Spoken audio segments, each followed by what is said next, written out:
Thank you very much for that warm introduction. Just slightly deviating from the prepared speech I have for the graduates as well as parents and the invitees. Let me take you back to about 30, 40 years ago, looking at this beautiful facility, what came before. I'm sure the young graduates wouldn't have even been born the year that I will be talking and referring to, but I'm sure most of the parents and some of the lecturers here remember.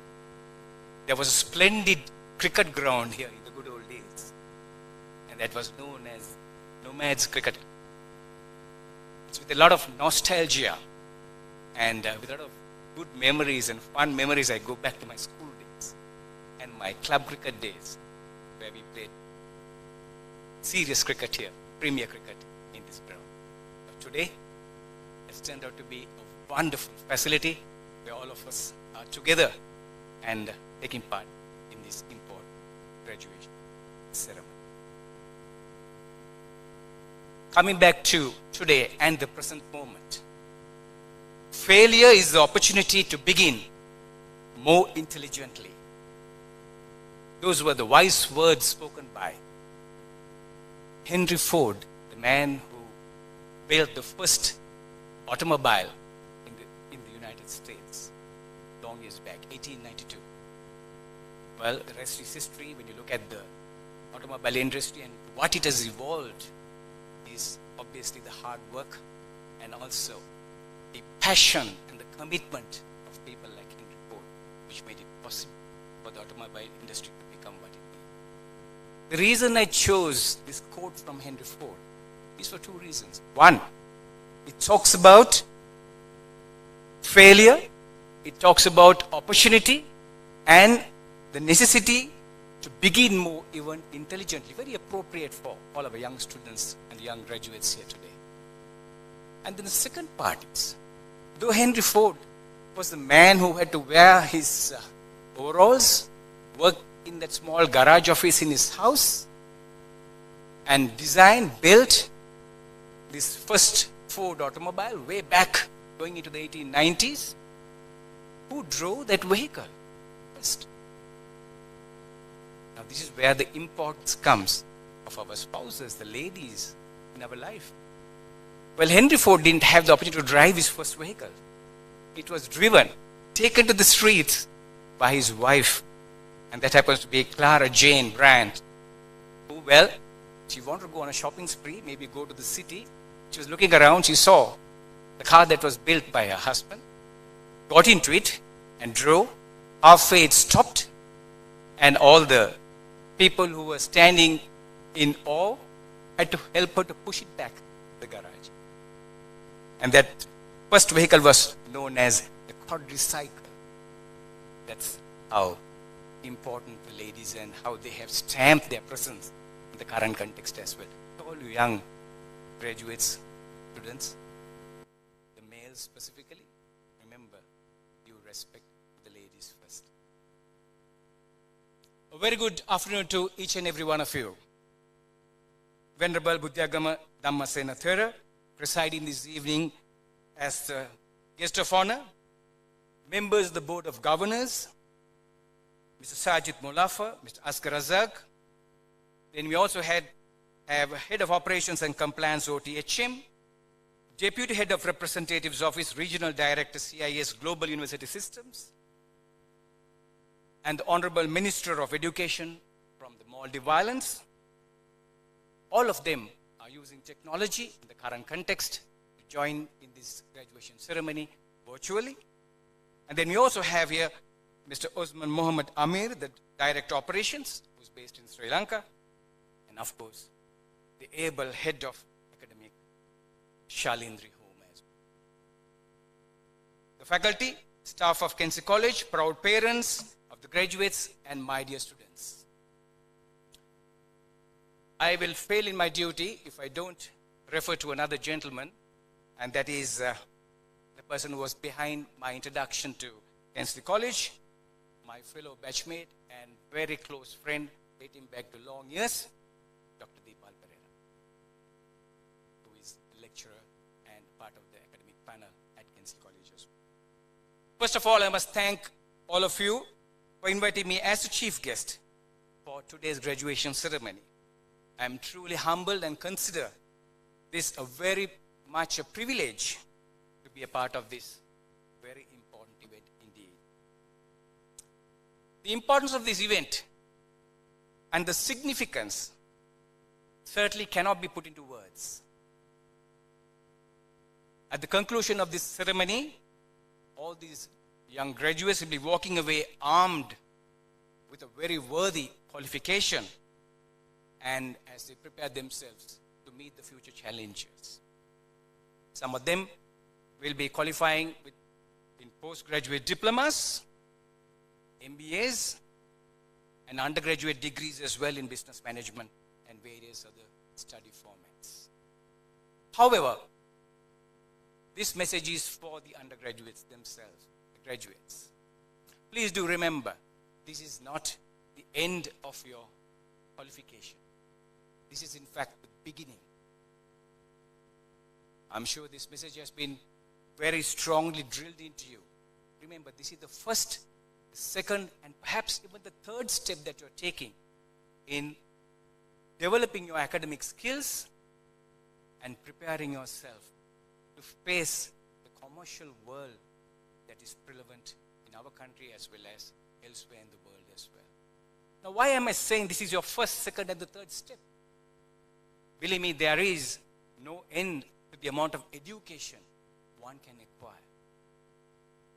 Even at some of our elderly ages or senior ages, there are many who still pursue their passion to study. There is no end to what you can learn. As it is said, even at deathbed, you learn how to die. Just reflect, think. This is your first step, second step, perhaps the third step. Just because you have an MBA, that doesn't mean that it is the end, that it is the conclusion of your academic career. This is just the beginning. Prepare yourself. Prepare yourself for hard work. There is no room for shortcuts. Certainly not. If you want to achieve, if you want to make your plans, your dreams come true, prepare yourself for. There is absolutely no shortcuts in whatever way, in whichever way, for you to achieve success. And that is something for all of us to keep in mind. When I was reading through the profile of your esteemed college, something which caught my attention was the fact where it very specifically states one of the primary objectives of Kensley College is to prepare the students academically and as well as practically in their educational curriculum. Now, how upon is that? Believe me, I do a lot of workshops for universities, including our national universities, the University of Colombo and so on and so forth, where now some of the faculty members have realized the curriculums that we have, perhaps even starting from school level, concentrates only on the academic stuff. There is no room to teach you about the practicalities of education, life, the commercial world, the challenges. Now, this is very, very important indeed. And I'm extremely happy to know Kensley College has already inbuilt this thought process into the study programs that you. Believe me, I come with more than 4 decades of work experience as well, at varying levels, starting as a simple technician. As I rose myself to whatever the positions that I held in the past, working in large corporates in Sri Lanka and overseas, one of the problems which I have mainly seen in the local context is that we have organizations within organizations, companies within companies, rooms within rooms, cubicles within cubicles, individuals specifically working only within themselves. No teamwork. Does not understand to share their knowledge. Does not understand the importance of working together this has had very detrimental effects to the corporate world of our country. Some of the companies which I have worked, which are 100 years old, are no more. They have just been obliterated. They are not there anymore. That's because they have not been able to harness the knowledge, the talent of their staff and get them to work in a sense of practicality, working together, working as a team member, sharing their knowledge, their capability, their strength, and so on and so on. So this is a very important aspect that has been looked at by Kensley, which I salute them very much. Perhaps this happened because I believe the founders of your esteemed college are Sri Lankans. So they have had hands-on experience with the factors which I just mentioned. Of course, they are also educationists as well in England, but I'm sure knowing the corporate world and what happens here, they have certainly focused on a very important aspect. The practical nature that is required within ourselves to apply, to adapt to changing situations. Very critical indeed. That certainly speaks volume to the success of your school. Looking at 80 plus graduates in the current context, this is absolutely wonderful. And I'm sure the school will go from strength to strength, and with this type of curriculums and the background and the vision of the people behind the college. I must say, part of education and provide education. To provide education, you have to receive that as a special gift. I always make it a point to mention this. To impart knowledge to someone, you have to have that commitment, that blessing to teach someone, to make sure somebody learns something and becomes a better citizen tomorrow.